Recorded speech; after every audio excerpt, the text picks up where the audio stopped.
नमस्कार विद्यार्थी मित्रांनो आणि भावी शिक्षक मित्रांनो. शिक्षक भरती पवित्र पोर्टल रजिस्ट्रेशन, तुमचं प्राधान्यक्रम लॉक करणं, जनरेट करणं, लॉक करणं आणि आता प्रतीक्षा आहे ती म्हणजे विदाऊट इंटरव्ह्यूची यादी घोषित होण्याची. सो ही यादी घोषित होणारच आहे, पण त्या संदर्भात मध्यंतरी एक याचिका कोर्टामध्ये पडली जे की BCA आणि इंजिनिअरिंगच्या विद्यार्थ्यांनी टाकलेली आहे. त्यांना त्यांच्या क्वालिफिकेशननुसार इथे प्राधान्यक्रम जनरेट करून लॉक करण्याची सुविधा देण्यात आली नाही किंवा त्यांना जनरेट झालेच नाही. या संदर्भात पाठीमागे पण एक व्हिडिओ मी घेतला होता इंजिनिअरिंगच्या विद्यार्थ्यांसाठी. पण आता जो विशेष मुद्दा आहे की जो बरेचसे अभियोग्यताधारक विचारतात तो हा आहे की सर याच्यामुळे आमचं ही पवित्र पोर्टलची यादी लागण्याची प्रोसेस लांबते का, अडते का, काही इश्यू आहे का कोर्टाच्या केसचा. तर या संदर्भात बघा, कोर्ट केस भरती लांबवणार आहे का, तर कोर्टाचं काय म्हणणं थोडक्यात आपण बघूया.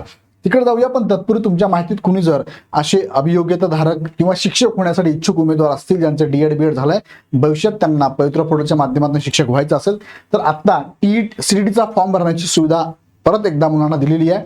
1 सप्टेंबरपर्यंत फॉर्म भरता येणार आहे आणि तयारीसाठी सुद्धा इग्नाइट अकॅडमीची बॅच अवेलेबल आहे. ओल्ड स्टुडंटसाठी 50% ऑफ आहे. नवीन विद्यार्थ्यांना ही बॅच नक्कीच फायदेशीर असू शकते. आता जाऊया मुख्य मुद्द्याकडे. बघा, कोर्टाचं म्हणणं काय, तर कोर्टाचं एक महत्वाचं प्रसिद्धीपत्रक आपल्या समोर आहे. हे प्रसिद्धीपत्रक जे आहे तुम्ही बघू शकता.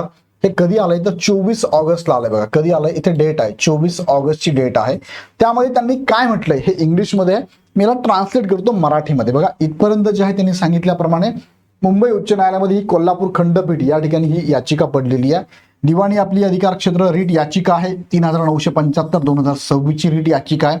सागर गजानन शेते व इतर याचिकाकर्ते आहेत.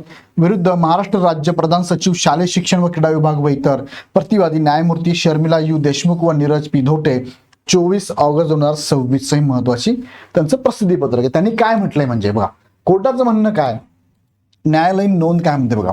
विद्वान सहाय्यक सहकारी वकील AGP यांनी निदर्शनास आणून दिले की उमेदवारांकडून प्राधान्यक्रम म्हणजेच प्रेफरन्स लॉक करण्याची प्रक्रिया 16 ऑगस्ट 2026 रोजी समाप्त झाली आहे आणि सदर याचिका ही 17 ऑगस्ट 2026 रोजी दाखल करण्यात आली आहे. तसेच त्यांनी पुढे सांगितले की भरती प्रक्रिया सध्या मुलाखतीच्या टप्प्यावर आहे. आता ही याचिका जी पडली ती कधी पडली बरं, 17 तारखेला. प्राधान्यक्रम लॉक झाले 16 तारखेला. आता याच्यात नेमकं काय गडबड हे मी न सांगता फक्त तुम्हाला या कोर्टाने काय म्हटलं ते तुमच्या लक्षात आणून देतो. बघा, मुलाखतीच्या टप्प्यावर आहे असं त्यांनी सांगितलंय. म्हणजे हे कोणी सांगितलंय तर तुम्ही इंग्लिशमध्ये जर बघितलं तर learn AGP point out that, बरोबर आहे, यांनी इथे सांगितलेलं. आता पुढे जर बघितलं आपण तर यामध्ये महत्वाचे मुद्दे कोणते येतात बघा. याचिकाकर्त्यांच्या वतीने उपस्थित विद्वान वकिलांनी विनंती केली की याचिकाकर्त्यांनी बघा सदर याचिका प्रलंबित ठेवण्यात यावी. म्हणजे ही जी याचिका आहे यानुसार सदर याचिका प्रलंबित ठेवण्यात यावी, कारण भविष्यात अधिक रिक्त पदे निर्माण झाल्यास याचिकाकर्त्यांच्या मागणीचा प्रकरणाचा पुन्हा विचार करता येईल असं मागणी होती इथं. बघा, त्यानंतर सदर प्रकरणी पुढील सुनावणी 26/10/2026 रोजी ठेवण्यात आली आहे. त्या दिवशी प्रकरण दिशानिर्देशांसाठी फॉर डिरेक्शन ठेवण्यात येईल. भविष्यात नवीन प्राधान्यक्रम म्हणजे फ्रेश प्रेफरन्स मागण्यात आल्यास याचिकाकर्त्यांचा या प्रकरणाचा पुन्हा उल्लेख करण्याची प्रकरण न्यायालयासमोर मांडण्याची मुभा देण्यात येत आहे असंही कोर्टाने म्हटलेलं आहे. मागवण्यात आल्यास याचिकाकर्त्यांना या प्रकरणाचा पुन्हा उल्लेख करण्याची प्रकरण न्यायालयासमोर मांडण्याची मुभा देण्यात येत आहे. थोडक्यात काय तर प्रेफरन्स लॉक करण्याची प्रक्रिया 16 ऑगस्टला पूर्ण झाली. याचिका 17 ऑगस्टला पडली. भरती प्रक्रिया सध्या मुलाखतीच्या टप्प्यावर आहे. न्यायालयाने सध्या भरती प्रक्रियेला थांबवण्याचा आदेश दिलेला दिसत नाही. म्हणजे स्थगिती वगैरे असं काही न्यायालयाने दिलेलं नाही. याचिका जरी कोर्टात गेलेली आहे त्या संदर्भात कोर्टाने महत्वाचे मुद्दे इथे लिखित दिलेले आहे, नोंद केलेली आहे. प्रकरण 26 ऑक्टोबर 2026 रोजी पुन्हा सुनावणीसाठी येईल. भविष्यात नवीन प्रेफरन्स मागण्यास आल्यास याचिकाकर्त्यांना पुन्हा न्यायालयात प्रकरण मांडण्याची परवानगी देण्यात आली आहे.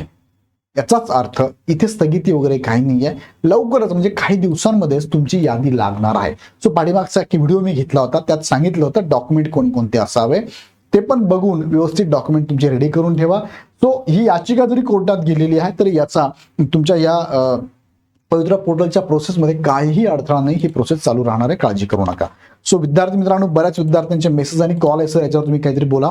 पण आता विशेष मुद्दा म्हणजे असा नव्हताच तो काही तुमच्या स्थगिती वगैरे किंवा थांबले किंवा लांबणार असं अजिबात नाही. म्हणून टायटल पण मी असं दिलं होतं की खरंच लांबणार आहे का, तर लांबणार वगैरे काही नाही आहे, प्रोसेसमध्ये चालू आहे. विदिन काही दिवसामध्ये तुमचा कदाचित आज संध्याकाळपर्यंत किंवा विदिन पुढच्या काही दिवसामध्ये तुमची लिस्ट लागेल, तयारीत राहा.